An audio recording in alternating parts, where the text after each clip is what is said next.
Magandang gabi po muli sa inyo lahat. Pasensya na po tayo 10 minutes delay dahil technical problems. Pag-pray natin na tuloy ang kuryente, maayos ang daloy ng internet. Salamat din po sa inyong matyagang pagsubaybay sa patuloy na hangaring matuto. Ang totoo'y babahagya pa lamang ang nauunawaan natin sa banal na kasulatan. Kumbaga sa iceberg, yung tip pa lamang ang ating nakikita. Ngunit sa ilalim noon ay ang mga katotohanan hindi pa nahayag sa ating paningin. Salamat sa Diyos na ibinigay niya ang kanyang salita para makilala natin siya. Maunawaan natin ang kanyang kalooban at plano sa bawat isa sa atin. Hangad ko ang inyong patuloy na paglago. Samahan po ninyo ako sa panalangin at sana'y maging matagumpay,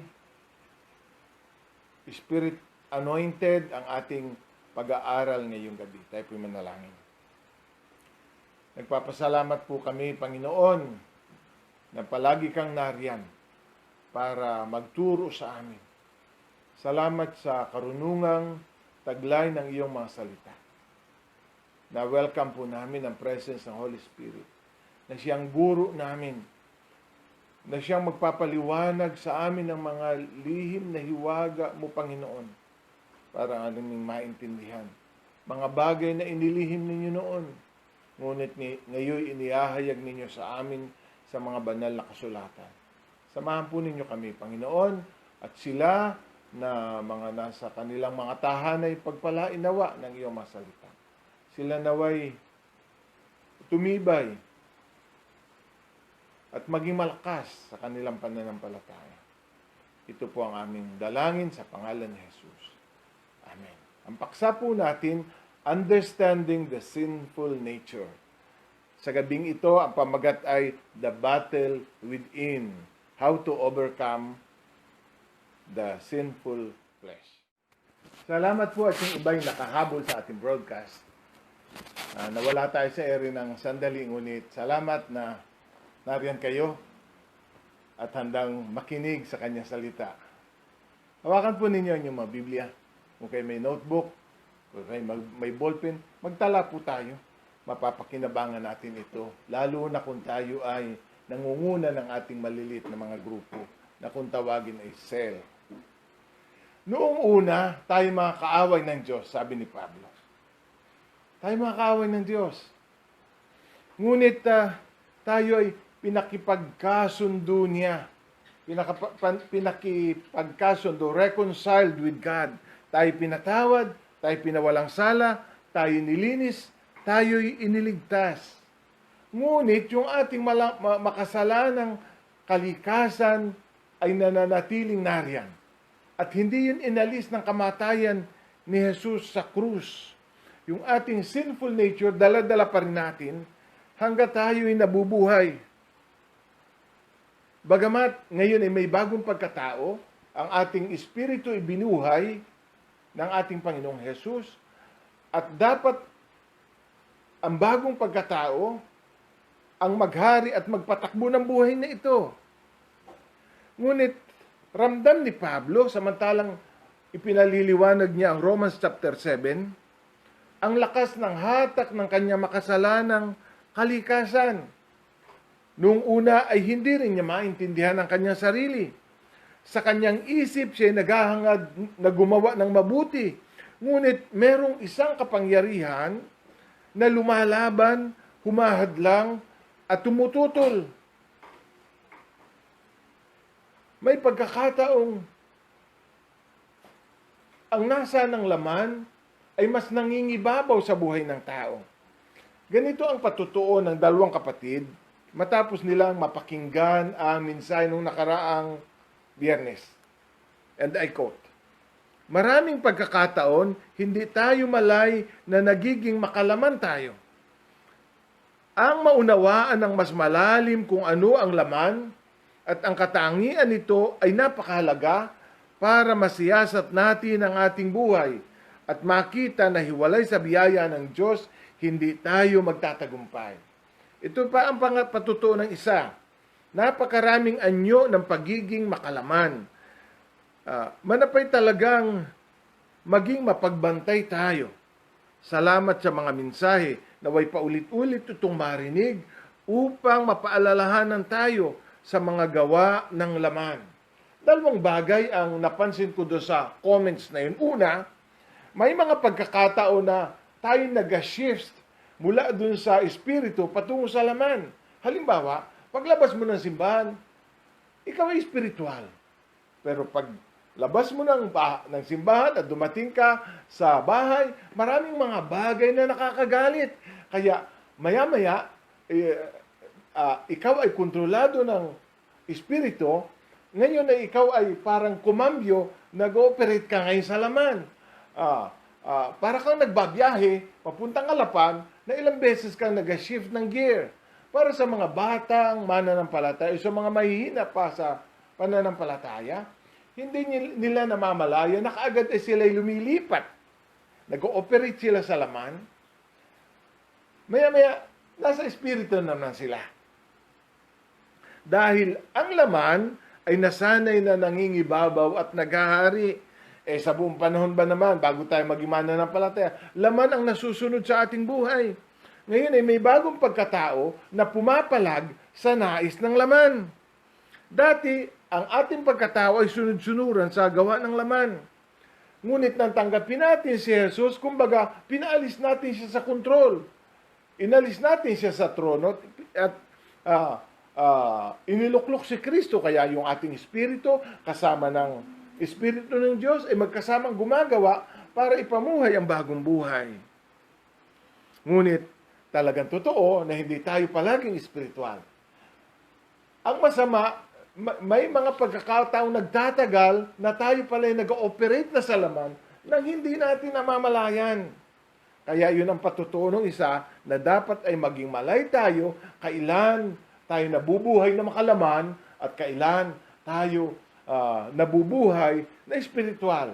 Para kaagad ay lilipat tayo kumbaga kakambyo tayo mula sa pagiging makalaman patungo sa pagiging espiritual. May pagkakataong akala mo ang kalaban mo ay sarili mo.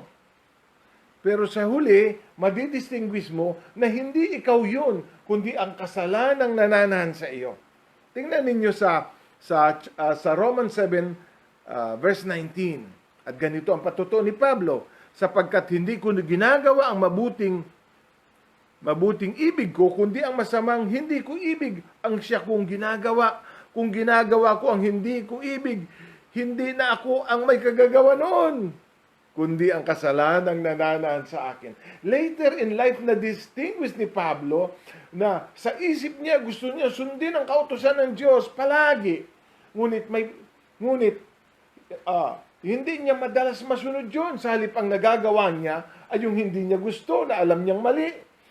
Sabi ni Pablo, kapag ang ginagawa ko ay hindi ko gusto, hindi ako yun, kundi ang kasalanang naghahari sa akin. Naintindihan natin. May mga pagkakataon na alam natin mali, ngunit parang hinahatak tayo ng ating pagnanasa na mapapunta doon sa kamalian, sa paghihimagsik, sa kasalanan. Hindi tayo yon. Hindi yun ang bagong pagkatao. Yun ay kasalanang nagtutulak sa atin para maghimagsik laban sa Diyos. Tayo'y merong isang pagkatao, ngunit merong dalawang desires. At ang nangingibabaw dapat ay yung mga nasa ng Espiritu. Sa kasawiang palad, may pagkakataon na ang nangingibabaw ay ang pagnanasa ng laman. Kaya sabi ni Pablo, kapag ang ginagawa ko ay yung hindi ko ibig, hindi ako yon, kundi ang kasalanang nananahan sa akin. Alam ninyo yung ibig sabihin ng dwells in me, nananahan sa akin nariyan, nakatira. Kaya sabi niya, it is no longer I who do it, but sin that dwells in me. Kaya, nung una, na hindi tayo mananampalataya, tayo kaaway ng Diyos. Ngayon, hindi na Diyos ang kaaway natin, bilang mga mananampalataya, ang kaaway natin Diablo, ang kaaway natin ang sanlibutan at ang masamang takbo nito, at patatlo ang ating sinful nature. Ang ating sinful nature. Ngayon, maliban sa kapangyarihan ng banal na Espiritu at sa kanyang biyaya, ang ibig sabihin ay kanyang tulong, hindi tayo magtatagumpay. Padalawang realization ko dun sa patutuo ay ito, na ang laman ay kailangan nating mapagtagumpayan dahil siya ay isang kaaway. Siya ay isang kaaway. At kung tayo nakikipaglaban, hindi naman pwedeng tayo parehas panalo. Isa lang ang mananalo at ang isa ay matatalo. May pagkakataon na tayo panalo, may pagkakataon na tayo talo. Ibig sabihin, ito'y isang digmaan na nagaganap araw-araw. Etong katawan na ito, sinabi ni Pablo, body of sin. Body of sin. Katawang nagdadala sa kamatayan. At habang tayo na sa katawan na ito, habang hindi pa pinapalaya ang katawang ito sa kasalanan, ang labang yun ay magpapatuloy. How to overcome the flesh, the battle within. Una, recognize, aminin, kilalanin na tayo'y merong kaaway na mismong nasa loob natin, yung ating makalamang pagnanasa. Hanggat hindi natin tinutukoy, hanggat hindi natin inaamin na tayo ay nakaharap sa isang digmaan, mahirap tayong manalo. Basahin lang ninyo yung Romans chapter 7, ay makikita na ninyo na tayo ay nasa isang constant battle. Meron tayong struggle against our sinful nature. Kaya ang buhay Kristiyano ay isang struggle. Yun ang patutuo ni John Knox, isang reformer sa Ireland. Sabi niya, binaka ko ang laman hanggang sa aking kamatayan. Kahit ang mga taong kilala sa pagiging banal ay nakipagbaka sa kamatayan, sa kasalanan. Ito'y ating babakahin, ito'y ating lalabanan. Palaging mag-manifest ang laman. Kaya sabi ni Pablo, patayin ninyo. Sa English, mortify therefore your members which are upon the earth. Sa bagong salin, dapat mawala sa inyo ang mga pitang makalaman. Sa NIV, put to death therefore whatever belongs to our earth nature, sexual immorality, impurity, lustful desire, greed, which is idolatry. Patayin ninyo yung inyong masamang pagnanasa. Yung ibig sabihin ng patayin ay ito'y buhay na buhay. Ang laman ay buhay na buhay. Gumagawa. Hindi ito isang bagay na passive. Ito'y active. Nagnanasa, kumikilos, at gumagawa. Kaya sabi nga na, datapwat ang mga gawa ng laman. Meron siyang mga gawa. Siya'y buhay na buhay. At di makakaila. Maaring hindi mo kita ang laman. Parang law of gravity, hindi mo nakikita. Pero nararamdaman mo at nakikita mo ang kanyang reality sa pamamagitan ng mga gawa. Kaya sabi ng Bible, now the works of the flesh are evident. Hayag, kita, halata, marami. Kaya kailangan tayong magbantay. Dahil ang laman ay buhay, malakas, aktibo, persistent, obsessive, and compulsive. Kaaway na gumagawa, kumikilos, at kailangang bantayan. Kilalanin natin na siya'y kaaway. Ang laman ay kaaway. At ang kaaway nagnanais tayong ibagsak Kaya daw ang gawa ng laman ay kapag namumuhay tayo sa laman, yun ay maghahatid sa kamatayan. Kamatayan. Ang gawa ng laman, ang gawa ng espiritu'y buhay. Tama. Ang patutuo ng kapatid, dapat tayo maging listo at mapagbantay. Alam niyo yung gawa ng laman, pwede kong sabihin inside job. yung laman ay gumagawa sa loob natin. Ang hirap nun. Kung ang kalaban mo, ang hirap nung isang, kung halimbawa baga, yung taong gustong pumatay sa iyo, kasama mo sa bahay, makakatulog ka pa kaya noon? Kung alam mo na yung taong papatay sa iyo, ay kasama mo sa loob ng bahay, ganun lang laman. Nasa loob natin, at papatayin tayo. Kaya tama si Jesus ng kanyang sabihin, kayo'y mangagpuyat at mangagbantay, manalangin, nang huwag kayong madaig ng tukso. Kailangan mong daigin ang laman, o kaya ikaw ang dadaigin niya. Patayin mo siya, o ikaw ang papatayin niya. Kaya ang unang paraan para matalo siya bilang isang kaaway, kailangan mong kilalanin na siya kaaway. Alam niyo, ang laman ay inasabutahi ang ating espiritual na paglago. Inasabutahi. Inatay ng espiritu, inasira ng laman. Ganun man din. Ang inatayo ng espiritu, ang inapatibay ng espiritu, inapahuna ng laman. Alam niyo yung salitang sabutahe? Ito, counteract, countermine, undermine, weaken. Yan ang ibig sabihin ng sabotage. O kaya ay to destroy property or hinder normal operation. Yun ang ibig sabihin ng sabotahe. Gayon ang laman, inasabotahe tayo para pilayin ang ating at hindi maging tagumpay ang ating Christian life. Naligtas nga tayo, pero wala namang magandang nangyari dito sa buhay natin sa lupa, na pupunta nga tayo sa langit, pero sabi ng Biblia, para naman tayong inagaw sa sunog, na walang anumang nadala sa kaharian ng Diyos.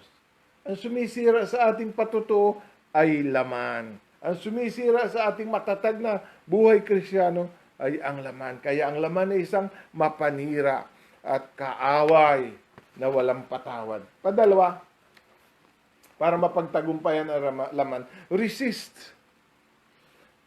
Sa Tito 2:11 at 12, sinasabi kong kailangan niya ng ballpen at saka papel, kasi mabilis ang aking pagbabasa, ay baka hindi pa nyo nabubuklat, ay ako'y nakalipas na.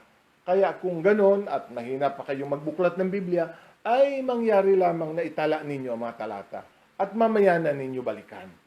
Okay, basa. Tito 2:11 hanggang 12. Sapagkat inihayag ng Diyos ang kanyang kagandahang loob na nagdudulot ng kaligtasan sa lahat ng tao. Ito ang siyang umaakay sa atin upang talikdan ang likong pamumuhay at damdaming makalaman. Kaya't makapamumuhay na tayo ngayon ng maayos, matuwid at karapat-dapat sa Diyos. Pangalawang talata ay yung unang Pedro 2:11. Mga minamahal, ipinamamanhi ko sa inyo bilang mga dayuhang nakikipamayan sa daigdig na ito, talikdanan ninyo ang masasamang hilig ng katawan na naghihimagsik laban sa Espiritu. Siya nga pala, itong mga mensaheng ito inilalagay sa YouTube. At pag manonood kayo sa YouTube, yung mga talata ay mababasa ninyo sa screen ng inyong mga gadget. Kaya ngayon ay wala, pero pag papanoorin ninyo ito sa YouTube, kapag ito inedit na, ay nakasulat na ang mga talatang pinagbabatayan ng ating mga pagtuturo. Okay.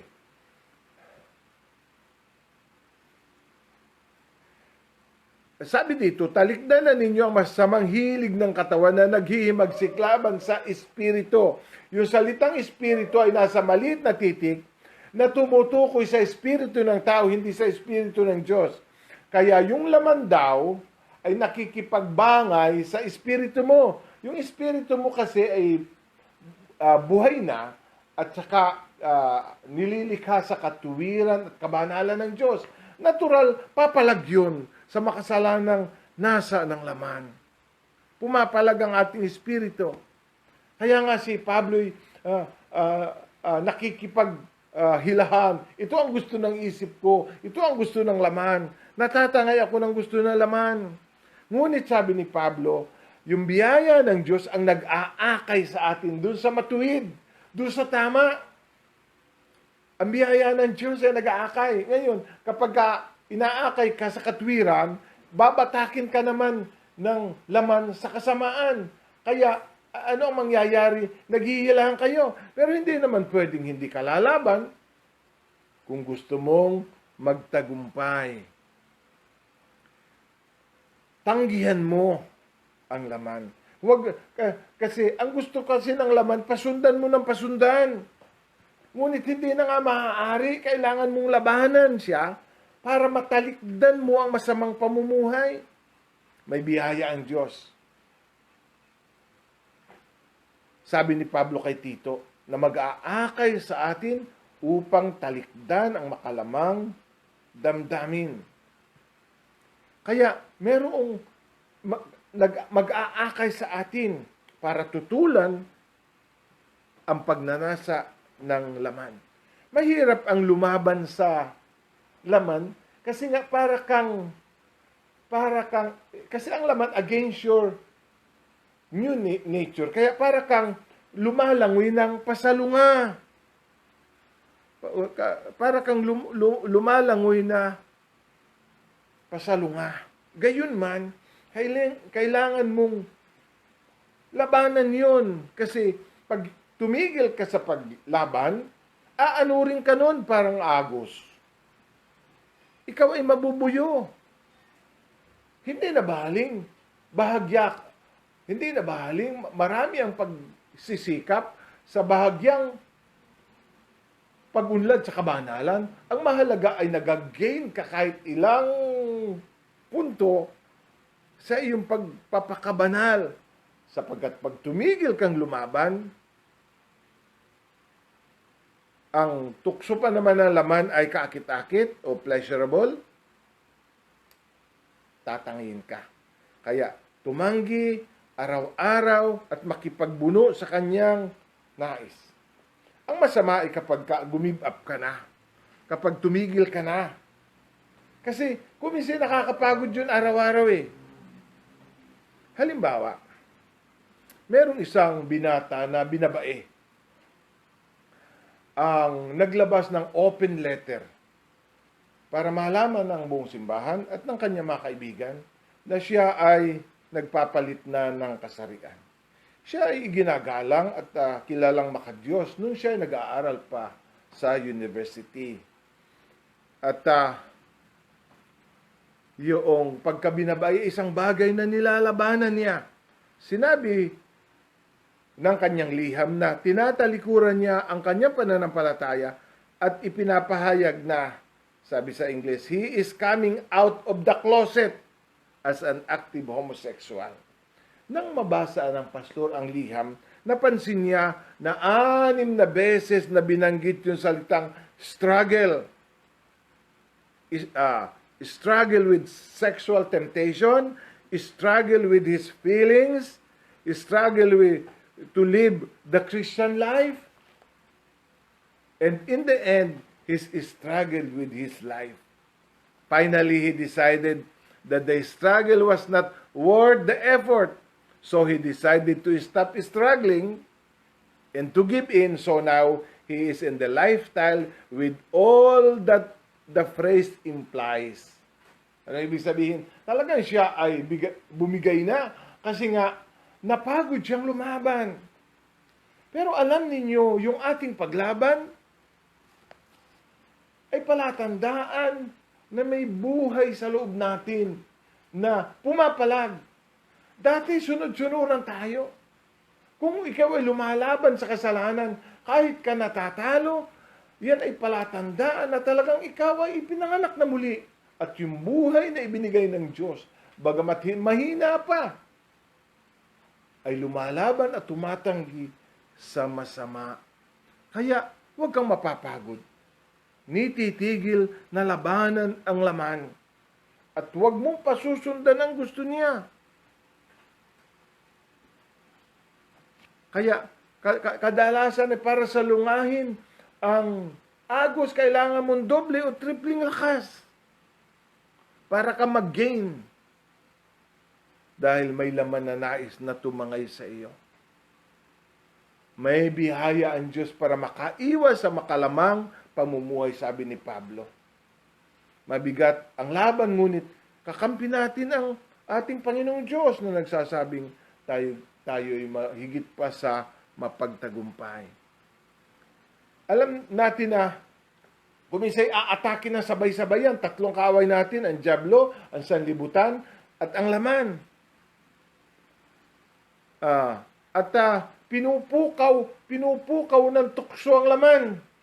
Kasi ang tukso'y gumagamit ng mga pain para gisingin ang laman. Kaya sabi ni Pablo, kahabag-habag ako.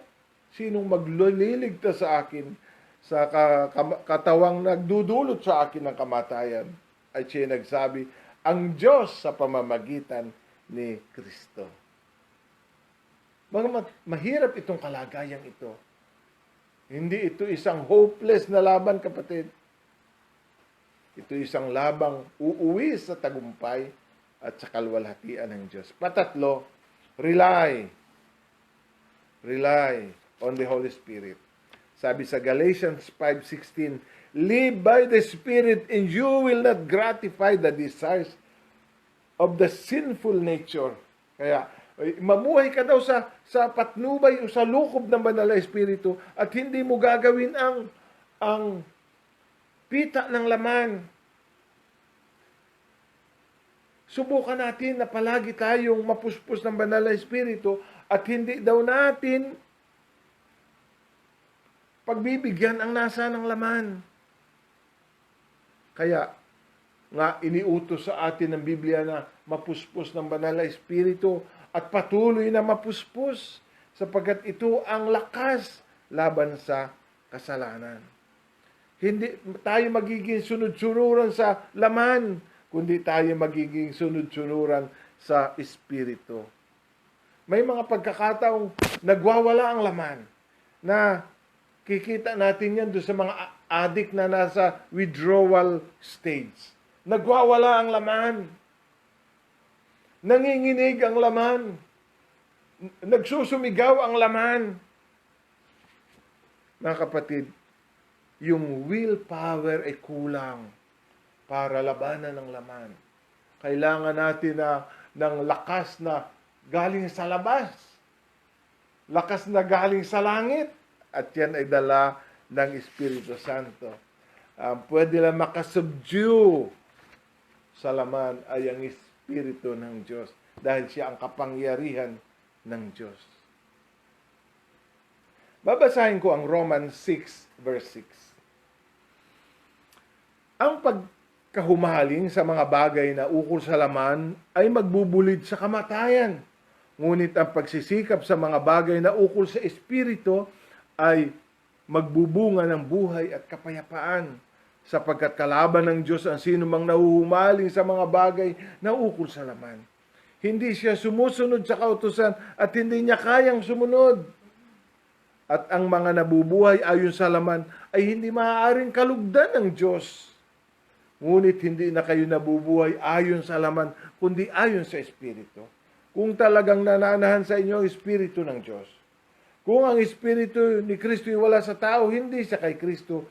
Ngunit kung nasa inyo si Kristo, bagamat patay ang inyong katawan dahil sa kasalanan, buhay naman ang iyong Espiritu dahil sa pananalig, dahil pinawalang sala na kayo. Tatalon ako sa verse 13. Iiwanan ko ang verse 11. Mga kapatid, hindi na tayo alipin ng likas na hilig ng laman, Kaya hindi na tayo dapat mamuhay ayon sa laman. Sapagkat mamamatay kayo kung namumuhay kayo sa laman. Ngunit kung pinapatay ninyo sa pamamagitan ng Espiritu Santo ang mga gawa ng laman, ay mabubuhay kayo. Ano ang sabi? Ngunit kung pinapatay ninyo sa pamamagitan ng Espiritu ang gawa ng laman, ay mabubuhay kayo. Napansin ba ninyo na hindi naman ang papatayin ay ang laman, kundi ang gawa ng laman? Napansin ba ninyo yun? Hindi naman papatayin ng Espiritu Santo ang ating sinful nature, kundi yung bunga ng laman, para bagang ahas na binabantayan mong umahon sa lungga. Pero sa tuwing lilitaw ang ulo ng ahas ay tatagain mo.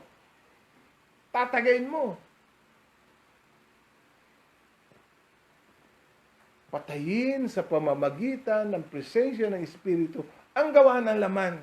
Hindi ang laman mismo, kundi ang mga gawa nito. Kung minsan ay yun isang nakakayamot na bagay. Kami kasing mga magpapalay, halos hindi na kami makaintindi ng pamamahay sa panahon ng aniyan. Namamalayan ko na lang hanggang tulod na ang damo mismong sa harap, bunsura ng aming bahay. Papatabas, maya naman. Nariyan na naman. Napakakulit. Kailangan naming regular na tagpasin. Pero hindi naman siya titigil ng pagsibol. Ganon din ang laman. Hindi naman. Uusbong ng uusbong. Ang gagawin mo, tatabasin mo ng tatabasin tuwing uusbong siya. Ngunit kung pinapatay ninyo sa pamamagitan ng Espiritu ang gawa ng laman, mabubuhay kayo. Kayo ang mabubuhay, pero kung hindi mo patayin ang laman, mamamatay kayo. Kayo ang mamamatay. Kaya mamimili lang tayo ang mabuhay at siya ang mamatay. Siya ang mamatay at tayo ang mabuhay. Ginagamit yung salitang mortify.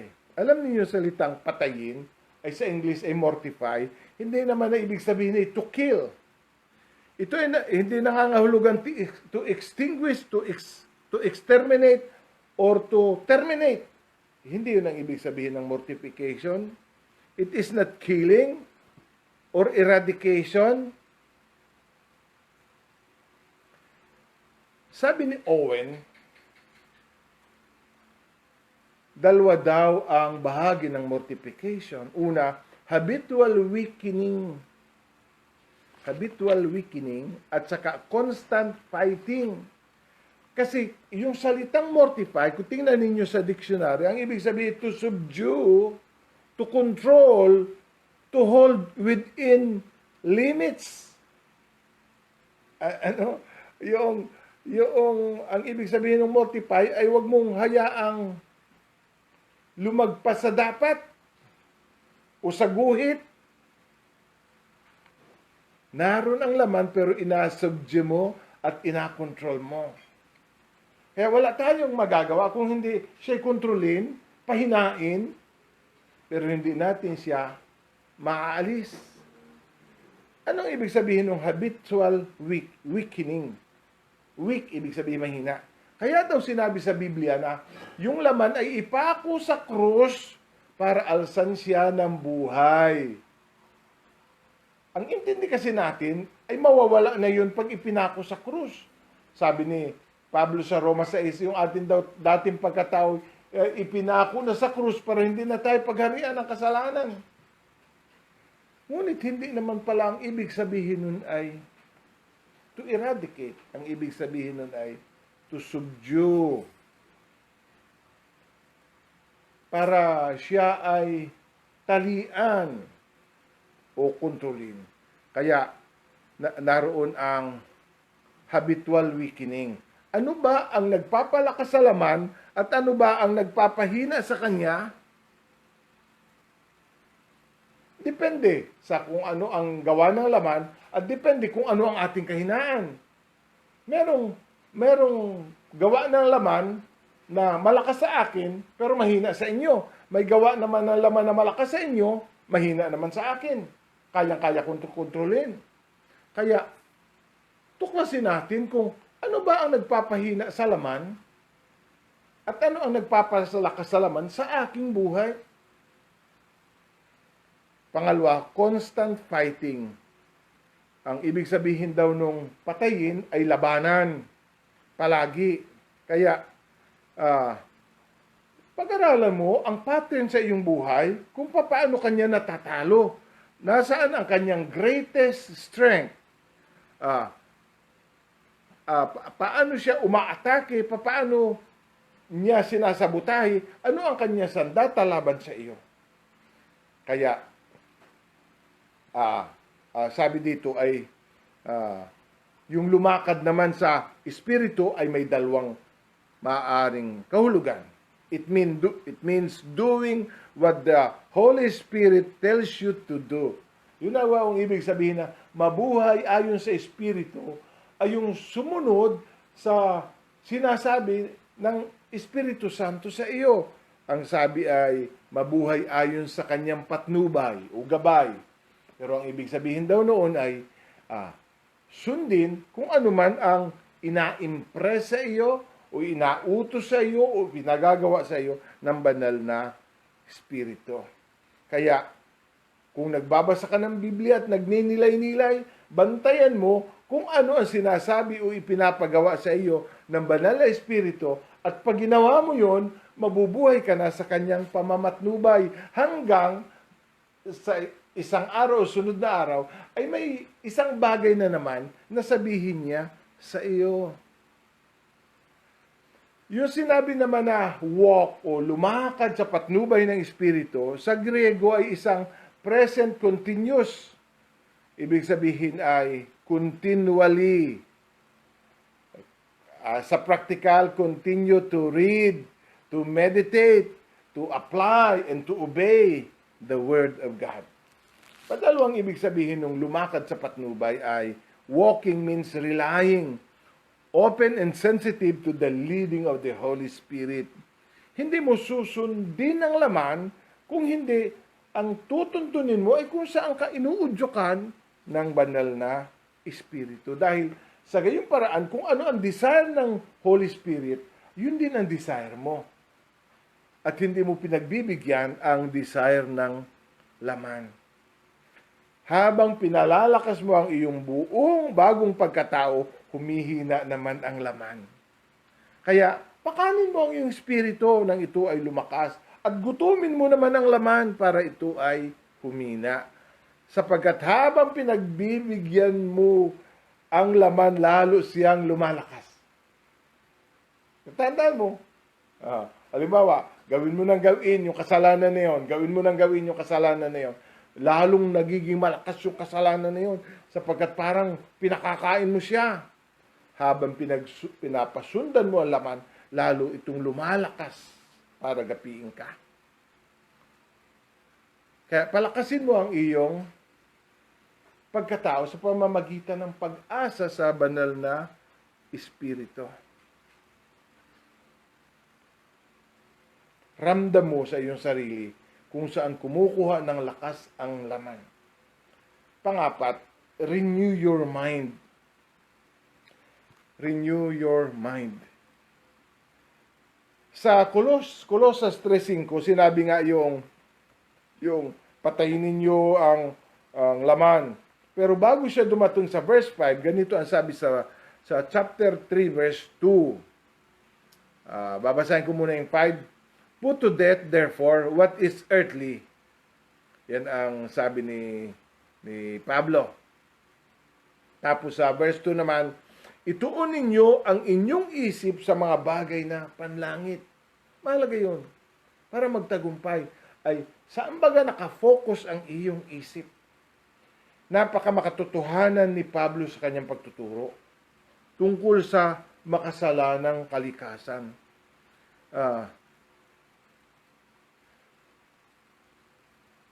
Ayon sa kanyang pagtuturo, ito'y hindi talaga mawawala yung ating earthly nature, ay hindi mawawala hanggat tayo'y buhay.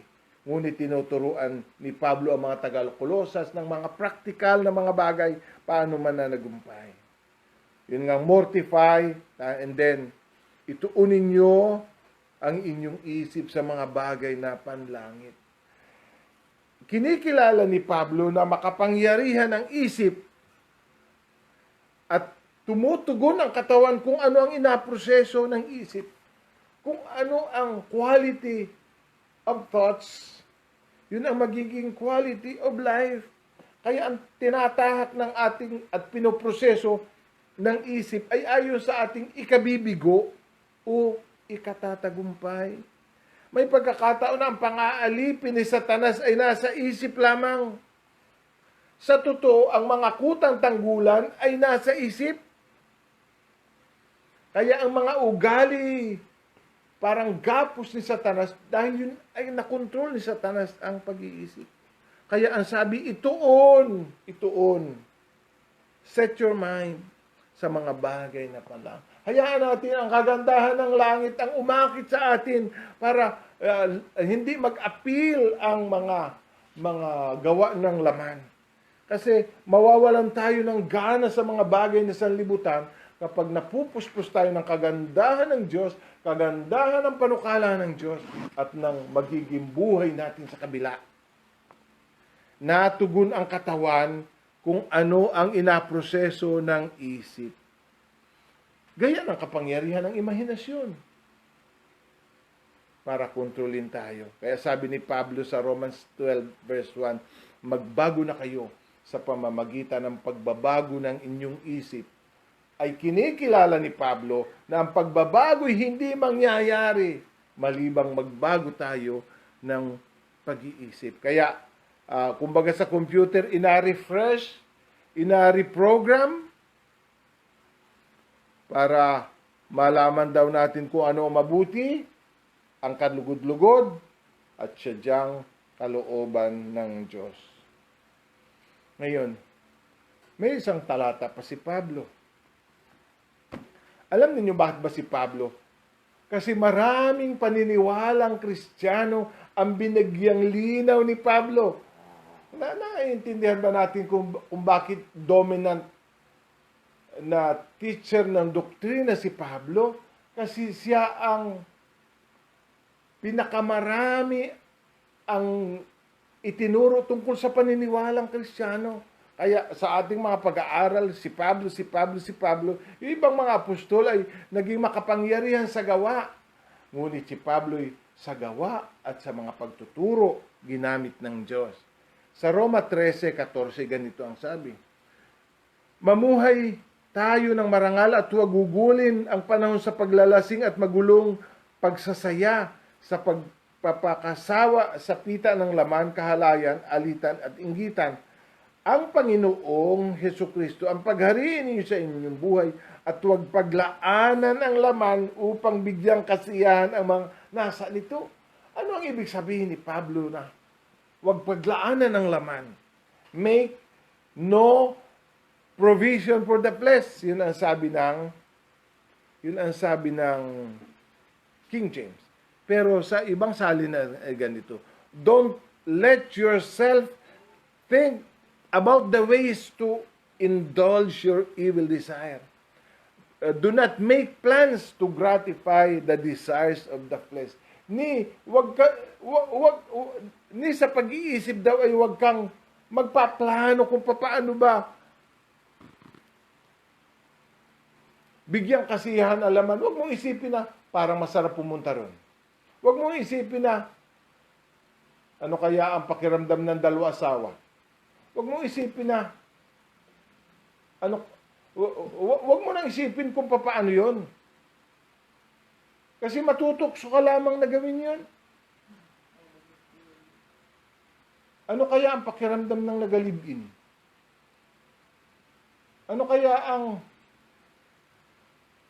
itong 3 binata ko, ito pasagutin ko lahat at paasahin ko lahat. Huwag kang mag-iisip nun. Kasi pag nag-iisip ka daw nun, binibigyan mo ng pinaglalaanan mo ang laman. Huwag mong paglaanan ang laman. Huwag mong lagyan ng espasyo kahit sa iyong isip. Pangilan ako? Panglima. Eto, hindi na ito letter R. Inigiisip ako 2 araw na anong bagang letter para R lahat. Pero discipline ang talagang gamit. Discipline. Okay. Hindi ko na isulat ang talata pero ganito ang sinasabi. Ito'y sa Korinto. Lahat ng manlalarong nagsasanay ay nagpipigil sa sarili sa lahat ng bagay upang makamit ang putong na panandalian lamang. Ngunit ang putong na hinahangad natin ay panghabang panahon. Kaya ako'y tumatakbo patungo sa isang tiyak na hangganan. At hindi ako sumusuntok sa hangin. Pinahihirapan ko ang aking katawan at sinusupil ang sarili. Baka pagkatapos kong mangaral sa iba, ay ako naman ang matakwil. Kaya, ano ang ginagawa ni Pablo? Para daw siyang atleta na dinidisiplina at inasupil ang kanyang sarili dahil ang gusto niya manalo. Kung gusto mong manalo kahit sa palaruan, kailangan iangat ang antas ng disiplina sa sarili. At ganun din sa espiritual na bagay. Sabi ni Pablo, sinusupil ko ang aking sarili. Baka kasi ako'y matalo sa laban na ito. Kaya sabi niya, pinahihirapan ko ang mga salita ay nagpipigil sa sarili. Ano pa? Pinahihirapan ang sarili. Sinusupil ang sarili. Yung mga salitang yan ay nag-suggest ng pagsupil sa sarili. Mga kapatid, ganito ang sasabihin ko sa inyo. Hindi natin pwedeng mariporma ang laman. hindi natin pwedeng mariporma ang laman. Hindi natin pwedeng i-change yung nature. Pero pwede nating i-discipline ang body. Pwede nating i-discipline ang mind.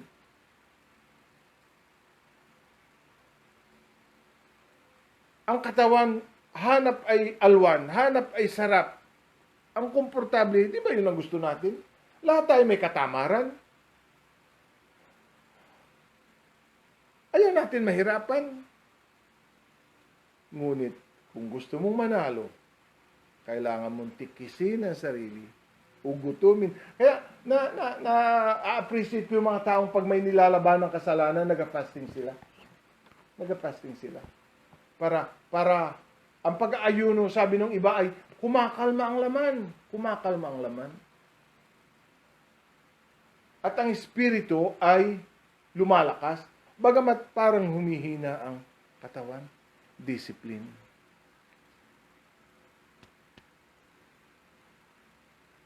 Panghuli. Ito, letter R. Read the word. Sabi ni Yahweh kay Josue, ang aklat na ito ng kautusan ay huwag mahihiwalay sa iyong bibig.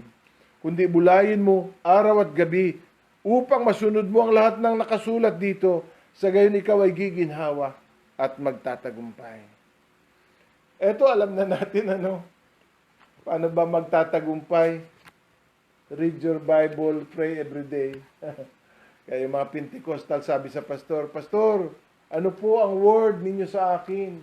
Ay sabi ng pastor, ito ang word ng Panginoon, read your Bible, pray every day, and you grow. Read your Bible, pray every day, and you grow. Babalik tayo sa mga basic discipline ng Kristiyano. Magbasa ng salita ng Diyos. At tayo magpasalamat na lahat ng sandata para tayo manalo, inilagay na ng Diyos sa kamay natin. Ang Espiritu Santo ay nariyan para tulungan tayo. Ang salita ng Diyos ay nariyan ang tabak para manalo tayo. Ang bagong pagkatao ay nariyan. Ano pa ang kulang sa akin? Sabi ni Pablo sa Ephesians 6, at dito ako magtatapos. Isuot ninyo ang lahat ng baluti ng Diyos. Isuot ninyo ang lahat ng baluti ng Diyos. O ang buong kagayakan ng Diyos. Kaya't isuot ninyo ang balutin mula sa Diyos, sa gayoy makatatagal kayo sa pakikipaglaban pagdating ng masamang araw, at pagkatapos ninyo makipaglaban, matatag pa rin kayong nakatayo. Ano sabi ni Pablo? Magpakatindi-tindi ang laban kung isasakbat natin ang lahat ng mga sandatang bigay ng Diyos. Tayo makakatagal. Hindi sinabing maaluan. Pero makakatagal tayo sa laban. At pagkatapos kahit gaanong tindi ang laban, kasi yung mayroon daw laban na katulad ng isang masamang araw, darating ikaw at ako na ipahihintulot ng Diyos na tayo malagay sa isang masamang araw na ang atake ni Satanas ay doble, triple o 10 ibayo higit sa ating naranasan na. Sabi ni Pablo, at pagkatapos ninyo makipaglaban, ay matatag pa rin kayo nakatayo. Maaring kayo galusan, maaring kayo duguan, ngunit nakatayo kayo. At matatag na nakatayo. Tapos na ang laban, nakatayo pa rin kayo. Mga kapatid, sabi ko sa inyo, tatlo ang ating kaaway. Ang dyablo, ang sanlibutan, ang laman. Pagdating na mas masamang araw, ang tatlong yan ay aatake ng sabay-sabay. Kaya, paghanda natin yung masamang araw. Matatag pa rin tayong nakatayo. Ito ang aking pang-aliw.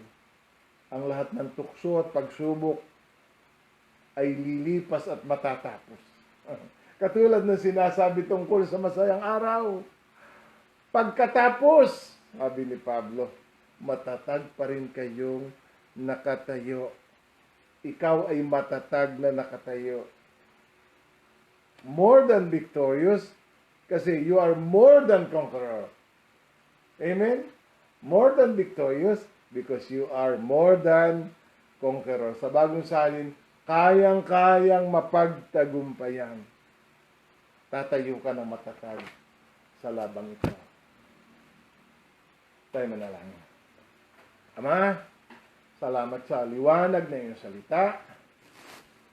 Nagdulot nawa ito ng kahandaan sa mga kapatid na harapin ang anumang gawa ng kaaway na kinakasangkapan ng aming makasalanang kalikasan. Panginoon, salamat sa mga paalaalang ito. Idinadalangin ko ang lahat ng mga tagapakinig na mayroong binabaka sa buhay. Ihatid mo sila sa pagtatagumpay. Gamit itong mga salitang napakinggan nila sa araw na ito. Ipagpala mo po ito sa lahat sa amin. Sa pangalan ng aming Panginoong Jesus. Amen. Pagpalain nawa kayo ng Panginoon at tingatan kayo. Ilingap ng Panginoon ang kanyang mukha sa inyo at mahabag sa inyo. Paliwanagin ng Panginoon ang kanyang mukha sa inyo at bigyan kayo ng kapayapaan. Ito po ang inyong Pastor Manny, muling nagpapaalam sa inyo. Hanggang sa muli. Magandang gabi po.